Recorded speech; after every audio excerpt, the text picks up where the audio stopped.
Este programa está patrocinado por Supermercados Más. Buenas noches. Hoy la consulta tendrá un programa especial dedicado a esas 300.000 personas que padecen afasia, un trastorno del lenguaje causado por una lesión o daño cerebral. Terapeutas, médicos, pacientes en primera persona pasarán por este plató. Sin más dilación, les invito a que pasen a nuestra consulta.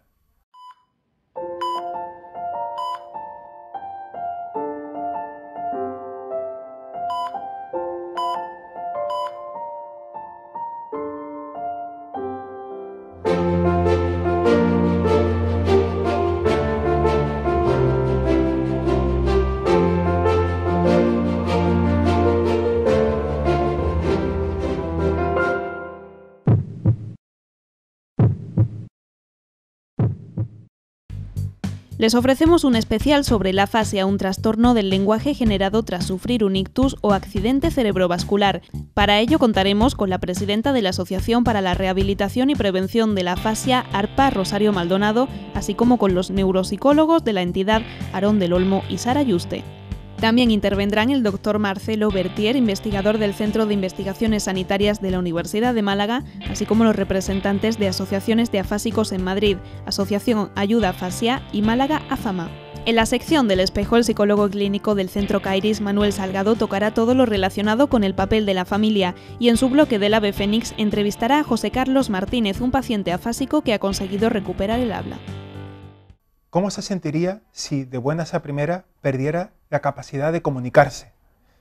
Ese trastorno es la afasia, que padecen ni más ni menos que 300.000 personas en España. De ello vamos a hablar en esta hora de la consulta y vamos a tener a varios invitados. El primero de ellos, Aarón Fernández del Olmo, neuropsicólogo de la Asociación para la Rehabilitación y Prevención de la Afasia. Buenas noches. Buenas noches, Iñaki. Encantado de estar aquí. Pues para empezar vamos a preguntarle, aunque ya hemos hecho sucinto una definición, qué es la afasia y qué supone para aquel que lo sufre, que lo padece. Pues la afasia, por definición, lo que encontraríamos casi en cualquier libro que lo buscásemos, es una alteración del lenguaje debido a daño cerebral. El lenguaje no solo expresivo, que es lo que todos pensamos, sino incluso la capacidad para comprender lo que otra persona está diciendo. Pero hay cosas que también están en la definición de la afasia que no se ven en los libros, que tienen que ver un poco con el estado de ánimo de la persona. Una persona que se ha quedado encerrada en sí mismo, no puede comunicar sus pensamientos, que siguen estando ahí, y que suele caer en una tendencia hacia la depresión. Una persona que se aísla, porque él es muy consciente de lo que le pasa en todo momento, preserva su memoria, su atención, todo bien, excepto la capacidad de comunicarse. Un poquito la definición básica. Una persona incomprendida, al fin y al cabo, de no saber lo que sufre, pensará que nadie lo comprende. Claro, yo lo que digo muchas veces, para que la gente sepa de qué estamos hablando, es que nos imaginemos como si no pudiéramos hablar ni entender, o en otro país, por ejemplo, o que no pudiéramos comprender a nuestros familiares. O sea, una persona con afasia es cualquiera de nosotros sin el lenguaje, simplemente. ¿Y cómo se puede identificar con respecto a otras secuelas que puedan afectar al lenguaje o otras situaciones que puedan afectar después de? Hay que recordar que la mayoría de casos es generado por un ictus o un daño cerebral. Claro, a ver, el daño cerebral, como el cerebro es bastante amplio en cuanto a funciones, puede afectar a muchas funciones. Lo que diferencia la afasia de otros tipos de trastornos, aunque sean adquiridas o degenerativas, es que la persona mantiene la consciencia de sus actos. La persona tiene un discurso interno. O sea, la persona sabe lo que quiere, tiene sus gustos, sus deseos, pero lo que no puede es comunicarlos a nivel verbal, por ejemplo, o no puede comprender a otra persona, o incluso no puede escribir o leer, en cierto modo. Cierra muchos canales de comunicación. Pero la diferencia clave es que es muy consciente de lo que le pasa. Él sabe en todo momento dónde está, él se entera de las cosas. Otra cosa es que no puede expresarlo, que es el problema. ¿Cuáles son los primeros pasos que debe dar una persona que sufre un ictus, un daño cerebral, y después sufre esa incapacidad de comunicarse? Los primeros pasos siempre son buscar información contrastada, saber un poco hacia dónde moverse, porque cuando estamos hablando de la afasia concretamente, en la actualidad hay mucha desinformación sobre lo que es la afasia. De hecho, el término a muchos de los telespectadores no les sonará, o lo estarán conociendo hoy por primera vez. Entonces es un poco orientarse hacia centros especializados que puedan informar. Por ejemplo, los mismos profesionales de los hospitales o asociaciones que se encarguen de trabajar con trastornos específicos del lenguaje de la afasia o bien trastornos a nivel de daño cerebral. Bueno, tener una información básica, son los primeros pasos. Y sobre todo, lo que siempre se dice, y que es verdad, que hay que empezar lo antes posible la rehabilitación y el tratamiento. Siempre con la tranquilidad de decir, hombre, no hay que hacerlo el día siguiente del ictus, pero sí saber que cuanto antes se empiece, mucho mejor. Sí, porque estamos hablando de que no, la persona que padece afasia no se queda estancada, hay margen de mejora. Claro, a mí lo que me gusta también comentar es una cosa, y es que la persona que acaba de tener un accidente cerebral, su estado cognitivo no es el mismo que al mes siguiente, hay una rápida recuperación espontánea. Es decir, podemos hablar de alguna persona que no puede comprender ni expresarse y que mejora en su comprensión de forma gradual el primer mes, casi sin acción. Eso es una cosa buena, tener en cuenta que lo que nos encontramos justo después del daño va a mejorar casi espontáneamente, pero hace falta un tratamiento para que mejore en la dirección adecuada, en muchos casos. Entonces, saber que esos primeros meses son fundamentales para la rápida recuperación, pero que luego hay un camino muy largo por delante, dependiendo de cada caso. Sí, porque habéis detectado muchos casos, sobre todo allí de la asociación ARPA, seguramente de evolución, de mejoría de muchos de los pacientes. Los llamados milagros, ¿no? Esos pacientes que llevan ya varios años con un problema de afasia de comunicación, no pueden hablar, y de repente empiezan a hablar, tras 2 años. Y dice, es un milagro, ¿no? Es el esfuerzo, es el saber que aunque tengas un paciente crónico, el lenguaje se puede ir recuperando gradualmente. Por lo menos algunas bases, o incluso llegar a, como pacientes que yo he conocido, que después de 5 años de su accidente cerebral, es cuando han empezado a comunicarse de forma correcta. Son situaciones que, como se desconoce cómo funciona el cerebro y no hay información, la gente que sufre esto no lo sabe. Pues con esos milagros nos vamos a detener, porque vamos a hablar primero con un médico, con Marcelo Bertier, que lleva más de 3 décadas pues, dedicado a tratar la afasia, y con Rafael Moreno, que es presidente de la Asociación de Afásicos de Málaga y que precisamente ha sufrido este problema. Despedimos a Aarón, muchísimas gracias. A vosotros. Y vemos un poco las indicaciones que nos da tanto Marcelo Bertier como Rafael Moreno. La afasia es la pérdida de lenguaje parcial o total, pero de forma adquirida, ¿no? Una persona tiene un desarrollo normal del lenguaje y tras sufrir algún tipo de daño cerebral, ya puede ser un ictus o un tumor o la enfermedad de Alzheimer, pierde la capacidad de comunicarse. Esto es la afasia. 49 tuvo un ictus, mayo de 2000, y ahora 63 años. Puedo comunicarse con la persona, puedo hablar algo. El paciente afásico, la persona afásica, tiene plena conciencia de su problema, por lo tanto es consciente de las dificultades que tiene tanto para poder comunicar como para poder comprender el significado del lenguaje, ¿no? Nosotros los afásicos se pierde solo la voz, sino con las manos nada. No comprende nada. Tú solo, tu experiencia son para ti, solo. No puedes comprender con nadie hablar. La consecuencia es dramática. Yo creo que estar afásico es una de las peores cosas que le puede pasar al ser humano. El lenguaje es privativo del ser humano, o sea, no hay otro primate que tenga un lenguaje y menos tan evolucionado como el ser humano.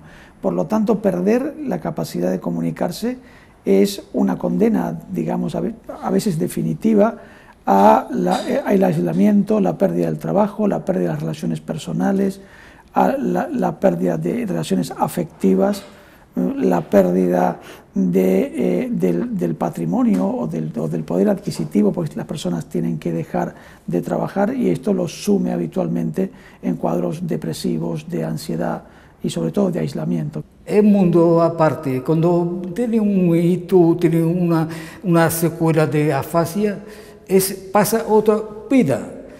Perdía los amigos.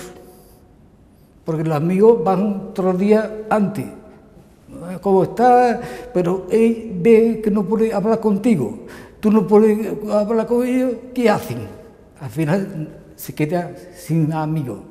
La afasia es una enfermedad, es un trastorno muy frecuente. Solamente la afasia secundaria a ictus, estimamos que puede haber 7.000 casos nuevos en Andalucía cada año. Es, crucial la formación de profesionales y la toma de conciencia por parte de la sociedad que este es un problema real y mucho más frecuente que otros problemas a los que se les dispensa mucho tiempo. Es un trastorno que no es mediático, para empezar, y por otra parte, un paciente afásico, el presidente de la Asociación de Afásicos de Málaga, una vez me dijo que, claro, como los pacientes afásicos no nos comunicamos, no podemos demandar nuestras necesidades. Y este es el papel fundamental que puede tener, por ejemplo, la Federación de Afasia, que es alertar a la sociedad sobre un problema dramático que de momento es bastante poco conocido. Importante ir a una asociación en caso de Sevilla, Málaga, Madrid, igual, cada uno hay una asociación, o si no, internet, en la página web se consulta, porque muchos médicos no aconsejan casi nada. El logopeda me ha tocado, como siempre. Entonces, es importante tener contacto con una asociación de afásicos y con la página web también. Ya hemos escuchado a Rafael, que después de muchas horas de esfuerzo ha comunicado, ha trasladado que hay que estar con las asociaciones, hay que seguirlo, hay que ver los tratamientos en la avanzadilla. Pues para hablar de los tratamientos tenemos a Sara Yuste, neuropsicóloga de la asociación ARPA. Bienvenida. Muchas gracias, buenas noches. Y queríamos saber, hemos hablado con Aarón de un poco de la perspectiva global, pues los tratamientos, cómo se trata desde la asociación ARPA a un paciente pues que tiene esta incomunicación del lenguaje. Voy a tratar a lo largo de esta entrevista a reflejar y que quede plasmado el mensaje de que hay una recuperación, que se puede seguir mejorando y que desde ARPA ofrecemos un amplio abanico de posibilidades y diferentes terapias que se ajustan a cada uno de los pacientes. Lo importante es que este tratamiento exista y que este tratamiento sea personalizado. Yo siempre digo palabras de algunos de mis pacientes que comentan que cada uno de ellos es un mundo, y es cierto. A la clínica llegan personas que no pueden comunicarse a nivel expresivo, otros no pueden comprender, hay algunos que pueden leer, otros no, pueden repetir o denominar. Entonces siempre hay que ajustar el tratamiento a cada una de las necesidades que el paciente presenta. Importante, por tanto, hay esa parte de tratamiento individualizado. ¿En qué consiste? ¿Qué es lo primero que se hace con el paciente cuando llega a la primera consulta? Pues normalmente la primera toma de contacto es una entrevista en la que se pasan una serie de test neuropsicológicos y se hace una evaluación individualizada en la que podemos observar cuáles son los puntos fuertes del paciente, cuáles son los puntos débiles y apoyarnos siempre en las habilidades que el paciente conserva para, desde ahí, rehabilitar aquellos aspectos del lenguaje en los que sí que existe un déficit. Y a partir de esa valoración, los profesionales sopesar desde qué punto partimos y cuál puede ser más o menos el pronóstico y adaptar el tratamiento. Y también existen los llamados tratamientos grupales, un poco pues pacientes que puedan tener el mismo sufrimiento o ese bloqueo que no les permite avanzar en la comunicación. También existe en la asociación ARPA. Eso es. Aparte del tratamiento individual, ¿no?, que se personaliza a cada uno de los pacientes, tenemos también la modalidad de una terapia en grupo. ¿Para qué? Pues aparte de que sea muy necesario que ellos practiquen a nivel comunicativo esas conductas que después tienen que generalizar a lo que es la vida real, para que ellos también encuentren el apoyo emocional. No solamente hay que abordar las terapias desde el punto lingüístico, sino desde el punto emocional. Queremos tratar a la persona como un todo, de forma holística, sin olvidar que son personas que siguen sintiendo emociones. Y los grupos sirven también un poco para eso, para que ellos se sientan pues acogidos, se sientan comprendidos. Ellos en estos grupos ponen de manifiesto cuáles son las dificultades que encuentran en su día a día, qué consejos se dan unos a otros, ¿no? Y cómo abordan este trastorno que es tan poco conocido y que tanta gente sufre en silencio. Sí, porque nos estamos olvidando, hablando mucho de la técnica, pero en verdad también hay que tratar el aspecto emocional, cómo lo están pasando. Ya Aarón nos ha indicado la situación que sufre una persona con afasia.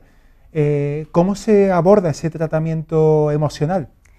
Pues es algo que también tenemos que remarcar mucho, que aparte del rescate neuronal que se hace en la asociación a través de los profesionales como Aarón y yo, que somos neuropsicólogos, aparte también contamos con terapia emocional, una terapia psicológica que hace otra de nuestras compañeras que es psicóloga, y en este aspecto pues se aborda una reestructuración emocional y una integridad de lo que es la persona, que vuelva a sentirse quien era, que recupere su identidad.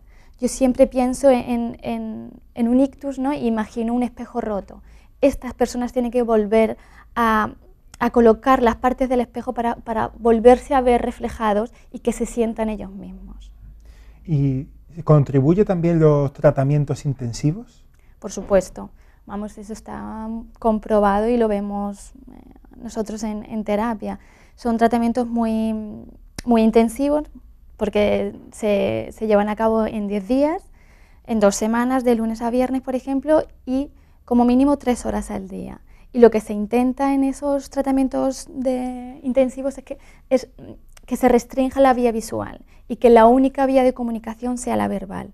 Los pacientes con afasia, por efectividad cerebral, tienden a compensar con conductas como gestos o el lenguaje verbal, ¿no? Yo estoy hablando y estoy moviendo las manos y al final ellos es algo que hacen. Entonces se les coloca un parapeto y lo que hacen es evitar ese lenguaje no verbal. Solamente pueden utilizar la palabra y en los resultados son obvios, hay mejoras y son muy perceptibles. Sí, los propios pacientes que estáis tratando ahí en la asociación ARPA, se nota, ¿no? Como ha remarcado Aarón, se nota ese salto en los trabajos intensivos, ¿no? Por supuesto, en los intensivos, en los grupales y en los individuales siempre hay mejoras y es algo que para los profesionales es muy gratificante ver cómo tus pacientes van cada día mejorando y además es eso que las mejoras se pueden conseguir día a día gracias a su trabajo y gracias al esfuerzo que estamos haciendo a través de la asociación ARPA.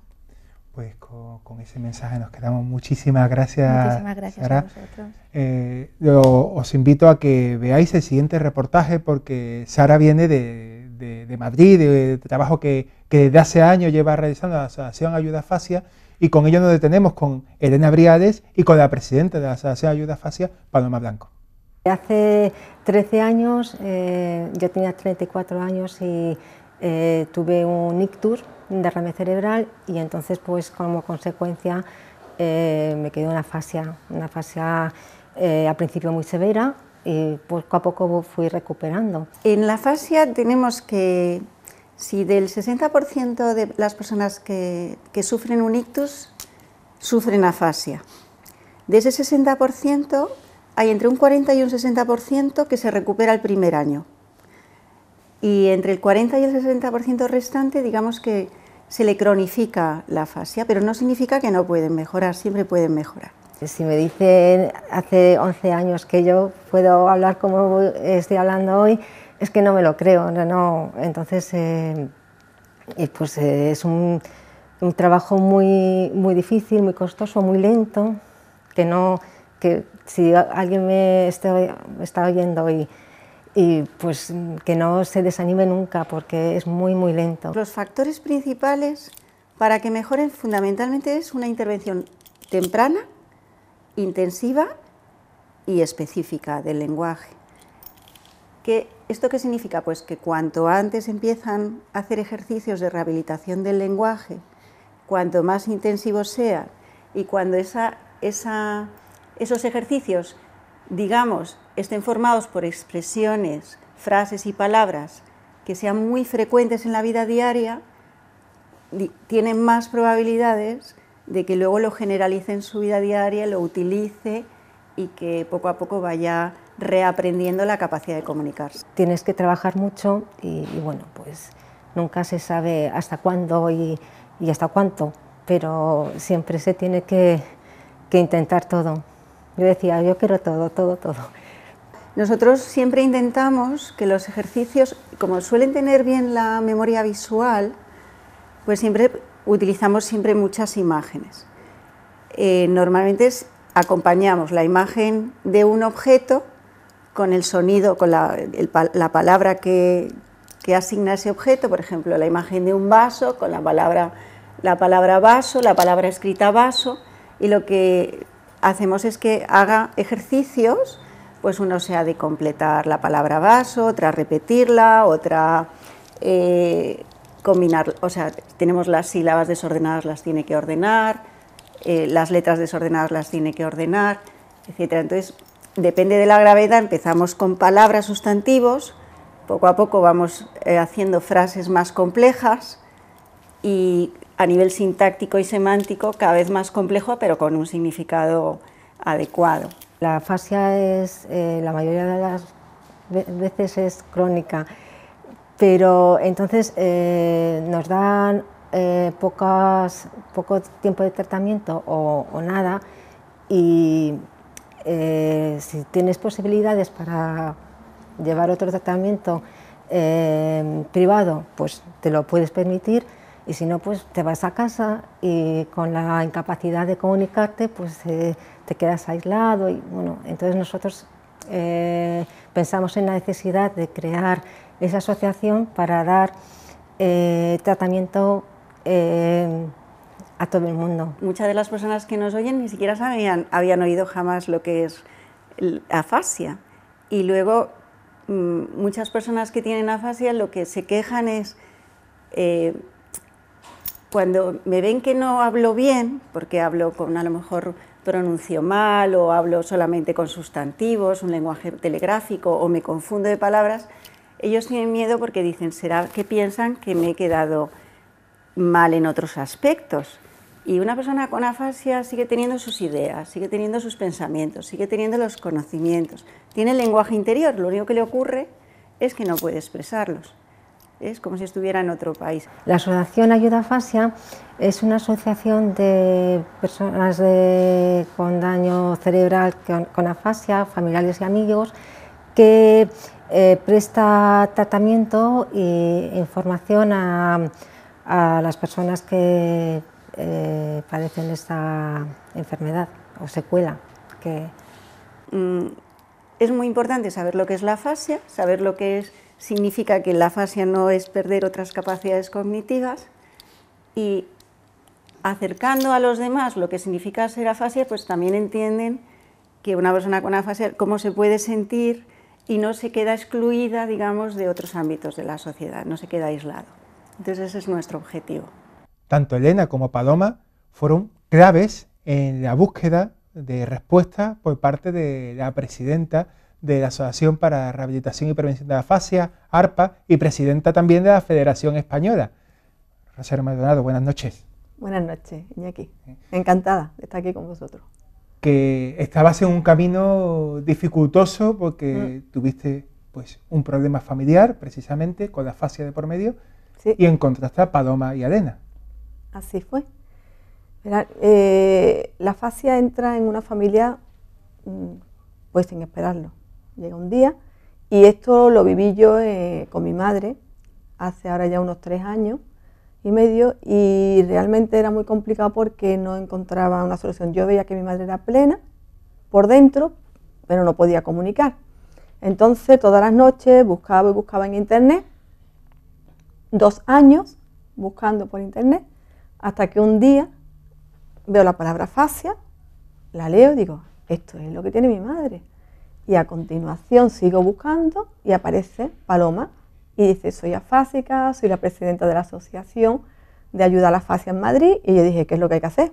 Rápidamente. Y allí estuve el 7 de octubre del 2013, fue cuando llegué yo a Madrid y descubrí que había un mundo muy importante donde de alguna manera es como el fondo del mar, estaba ahí pues oculto, y lo que le estamos dando ahora es mucha voz. Ella me comentó lo importante que era poder dar soluciones dando lo que es una asociación, porque estos tratamientos a nivel individual, como ella tuvo que estar en su rehabilitación y como nosotros 2 años, porque yo hacía con mi madre cosas de forma por sentido común y le fuimos haciendo muchas cosas de rehabilitación, pues es dinero al mes, que no se lo pueden permitir muchas familias. Y entonces ya me decía, oye, pues para poder de alguna manera ayudar, porque en la asociación se ayudan unos a otros, o sea, se van recuperando cuando ven el esfuerzo de otros, y eso, pues decía, es bueno para tu madre, es bueno para todo, y hace una asociación. Entonces ese mismo día se hizo la asociación. Aparte que en Sevilla no había ninguna asociación de este tipo para atender esta demanda, que es bastante creciente. Pues sí, mira, hay 300.000 casos en España, nuevos en Andalucía 7.000 al año, y además lo más fuerte, digamos, de esta secuela, lo más cruel, es que la persona internamente es totalmente plena y no puede romper a hablar. Entonces hay casos de los más complicados, que es como si estuvieras en China. Hay otros casos pues que a lo mejor puedes entender y lo entiendes todo, pero no puedes expresar. Claro, entonces te das cuenta que no puedes recibir ninguna ayuda porque nadie te dice, oiga, vamos a reaprender de nuevo la comunicación, sino que a lo mejor piensa pues que se ha quedado tonto, se ha quedado tonta o qué ha pasado o no puede. Y no es así, por supuesto, eso hay que dejarlo muy claro. Hay siempre hay una mejora. De hecho, vamos a ver aquí también el programa como el presidente de Málaga, la presidenta de Madrid, cómo se han rehabilitado y muchos casos. Y tenemos casos de personas jóvenes que le han dado y te dicen ellos cómo internamente decían qué ha pasado, por qué estáis aquí, qué ha ocurrido, y dice, y solo oía salir, juez, y ellos eran plenos de lo que querían decir, pero que no salía de ellos, ¿no? O sea, en este camino de la asociación, que es pequeño pero intenso, ¿qué actividades se han hecho y sobre todo qué es lo que está por venir? Porque hay preparada una de las últimas noticias que ha salido, una cátedra sobre la fascia. Sí, pues mira, hay una cosa, cuando efectivamente conocí este mundo, pues desde Madrid me abrieron otras posibilidades de conocer la asociación, como te digo, de Málaga, la de Jaén, y la de Madrid y la que hicimos de Sevilla. Entonces nos reunimos y le dije, oye, vamos a reunirnos a ver qué podemos hacer entre todos, somos tan poquitos, ¿qué podemos hacer entre todos? Entonces cada uno fue, pues yo pongo el mejor tal, yo pongo el mejor tal. Cuando llegó a mí yo dije, bueno, ¿y qué pongo? ¿Qué pongo yo aquí? Porque... Y entonces pregunté, ¿por qué me ha costado 2 años encontraros a vosotros? Porque eso sí, una vez que yo encontré ese camino es como que te quitan una losa encima, o sea, para los familiares es ¿qué hago?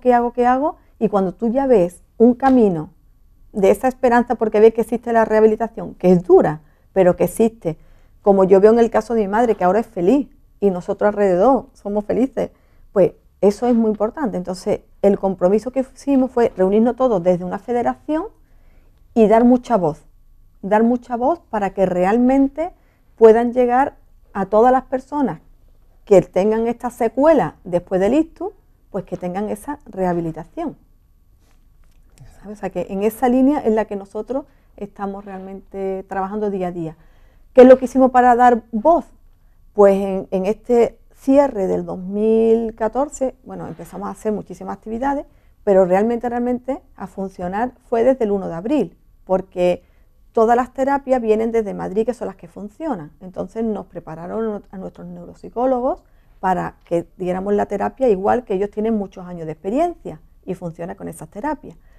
Entonces tenemos al neuropsicólogo que los preparó, más tenemos la suerte también de tener una neuropsicóloga que han estado aquí antes, tanto Sara como Aarón. Claro, pues Sara tiene una experiencia de muchísimos años, de 6 años en Madrid, haciendo todos estos tratamientos. Entonces nosotros en Sevilla, siendo jóvenes, entre comillas, de nacimiento, nacemos con mucha experiencia porque tenemos los mejores neuropsicólogos de España y el mejor neurólogo de Europa, que es Bertier, que es con quien se está haciendo ahora también esta cátedra que comentaba, que de alguna manera es ayudar a los profesionales que en el momento que lleguen estos pacientes les den un camino rápido donde todas las familias van a ver ese camino de esperanza que de verdad te quitan una losa de encima.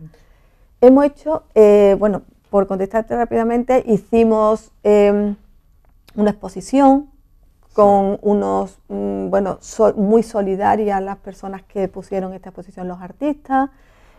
Vamos a recordar que fue el mes de octubre, en el mes de la fascia. El 7 de octubre fue la inauguración, efectivamente.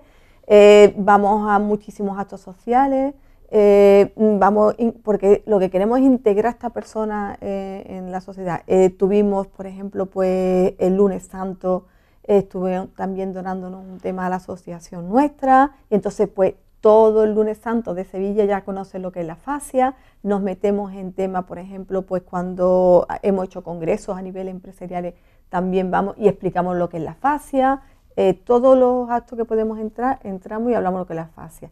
Y este año pues tenemos muchísimas cosas que queremos desarrollar y que queremos dar mucha voz a la fascia. Muchísimas cosas que en este programa puntualmente iremos dando a conocer, iremos informando, sobre todo un mensaje para aquellos que no saben cómo detectar cuando tienen un ictus, qué es lo que tienen que hacer, qué es lo que tienen cuando ven que su familiar padece pues alguna cosilla y no terminan de verlo porque el cerebro es muy difícil de tratar a veces. ¿Qué consejo se le puede dar a esas personas que tienen esa inquietud para no sufrir esos 2 años que han estado entre tinieblas con el caso de tu madre? Pues hay varias cosas. Mira, por ejemplo, en el caso de mi madre eran microictus.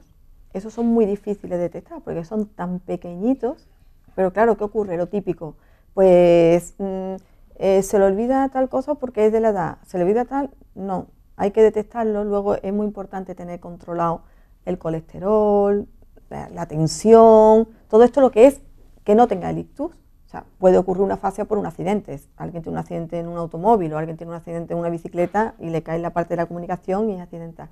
Pero luego se puede prevenir de alguna manera con alimentación, todo esto que comentaste también en otros programas, porque en definitiva la fascia es secuela de sufrir un ictus. Entonces, también relajarnos muchas veces la cabeza, que vamos a una aceleración que no tenemos nuestro paréntesis de descanso en el cerebro, y quitar también de la rutina, también hacer que el cerebro crezca de alguna manera, porque si tenemos en un momento determinado la mala suerte de sufrir microinfarto o un ictus que es más gravoso, pues inmediatamente tienes un cerebro donde puedes desarrollarlo de alguna manera mucho mejor. Entonces yo creo que eso también. Y si ocurre algo, pues rápidamente urgencia, que nos reciben estupendamente, donde hay unos procedimientos a seguir y donde cuanto antes se coja, pues al final un ictus, un derrame cerebral, cuanto antes se coja, pues más rápido y menos secuela va a dejar. Pues con ese mensaje nos quedamos. Muchísimas gracias, Rocío Maldonado. Gracias a vosotros, siempre. Y antes de ir a la publicidad, simplemente, hemos hablado mucho de ARPA, pero les vamos a indicar, está al final de Kansas City, en el nudo de la gota de leche, y tiene un teléfono que es el 955 21 12 22 y un correo electrónico info@arpafasia.es. Con esto, pues nos vamos un momento a publicidad y seguimos hablando de afasia.